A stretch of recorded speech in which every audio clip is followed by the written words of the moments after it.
আজ আমরা সেই উম্মত তাকে কোথায় নিয়ে দাঁড়িয়ে আছি? বিদায় বেলায় এক পবিত্র দৃশ্য মন জুড়িয়েছিল তার।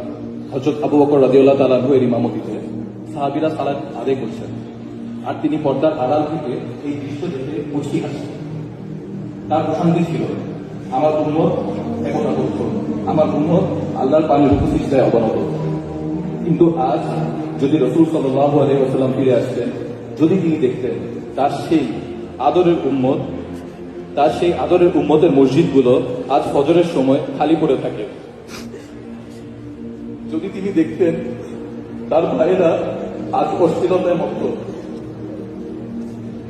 যেই উম্মতের জন্য তিনি উহুদে রক্ত ঝরিয়েছেন, সেই মানুষেরা আজ সামান্য দুনিয়ার লোভে মিথ্যা বলে, ধোঁকা দেয়। মুস্তাফা মুহাম্মদ সাল্লাল্লাহু আলাইহি ওয়াসাল্লাম মন প্রাণ উজাড় করে, তাই চলুন সেই মহান মানুষের নিমিত্তে আমরা দুরূদ পাঠ করি। আল্লাহুম্মা সাল্লি আলা সাল্লিম আলা নাবিয়িনা মুহাম্মদ। আল্লাহুম্মা সাল্লি আলা মুহাম্মদ ওয়া আলা আলি মুহাম্মদ কামা সাল্লাইতা আলা ইব্রাহিম ওয়া আলা আলি ইব্রাহিম ইন্নাকা হামিদুম মাজিদ। اللهم بارك على محمد وعلى آل محمد كما باركت على إبراهيم وعلى آل إبراهيم إنك حميد مجيد.